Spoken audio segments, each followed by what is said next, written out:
Hello again, this is Behind the Gavel with Jason Roski. I'm Joel Nichols. Jason is the owner of Casey Auction Company, and sometimes people look around and they discover they have a large collection. How do they tackle that? Collections are generally formed over decades. Right. Nobody buys a collection today and has it tomorrow.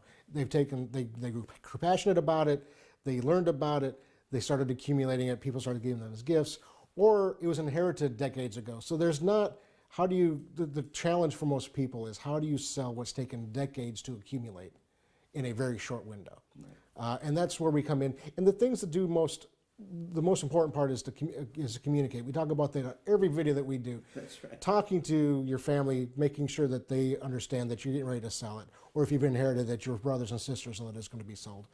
And then making sure that you have the items that are important to you, the things that you want to keep for whatever reason. And then you just want to make sure that you know what you have. So many times we go into a house, into a situation, and they have a collection of artwork that turns out to be a collection of prints, and it's not worth what they thought, or the reverse can be true.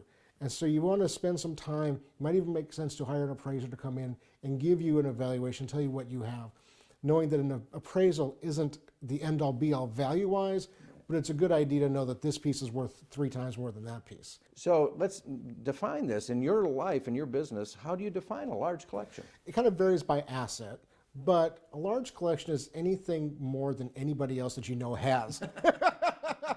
To put it bluntly, I mean, a lot of people like art and they'll have art on the wall that's appropriate. A large collection is you have art on the wall and it's stacked up in the closet or in a storage unit.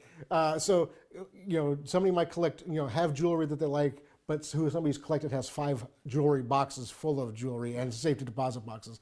So large isn't necessarily 1 piece or 100. It's just more than most people would think to have.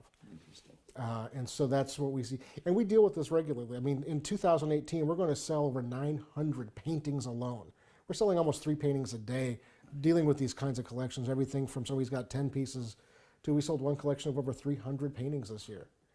And so we understand how best to do that. Does it make sense to sell it as in a single unit or as a large collection or spread out over multiple auctions? So you deal with art and beautiful art all the time. What about people who have a bunch of comic books, or they have baseball cards, or they have dolls? Is that in this same world? Absolutely. The challenges are always the same.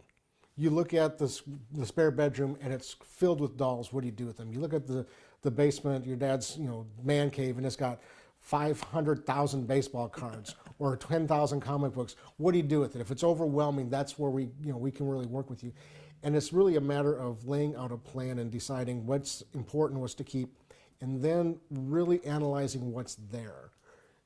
Is it valuable and interesting in the market today? Is it something that is marketable, or is it something that's going to be best served being donated to somebody?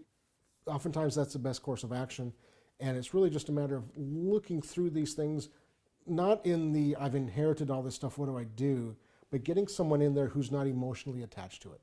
Somebody who has the professional skills to analyze it and say, you have some great pieces here, you have some lesser pieces here. This is kind of what I see as a general overall feeling of the whole situation. So we're talking about communication, but there's also emotion attached to all of this. So how do you kind of deal with that emotional sort of give and take? Emotions are a great thing, they're a powerful thing, but nobody else outside your room, outside of your head, has those same emotions to the piece. They might be just as passionate about the collection as you are, but until you own something, the passion isn't there and the emotions aren't there. And so you have to step back, if at all possible, bringing in that third party to come in with that just analytical expectation and analysis of it, and saying these things have value and they're interesting and important because of X, Y, and Z. And the pieces in a big collection that don't look like they're important oftentimes are the most important. So within a collection, then, we should be careful, because maybe the really gem of that whole collection is something you might toss aside and you would catch that. Right, and so we sell a lot of art. We've talked about that a lot, and oftentimes the inspiration for the painting can be worth as much as the painting or more. And so you want to make sure that whenever you bring somebody in to look at it, you let them see everything and let them direct you and guide you as to what is important and what's not important, because it can change so quickly. So when it comes to large collections, it really does, again, come down to communicating and doing it in a logical, realistic way. Yeah, communication within the family and communication with a professional who knows what they're looking at and how to best tackle the project from a connected mentality. Always great information. Thanks for sharing that with us. For people with large collections, you got a lot of good answers here. But if you have more questions, you have comments, you can put them right here, and Jason will see them and respond to them and let you know where you're headed and give you some really good advice that way. You can also go to kcauctioncompany.com for more information, and make sure you keep coming back here, because you never know when another edition of Behind the Gavel with Jason Roski will show up right here.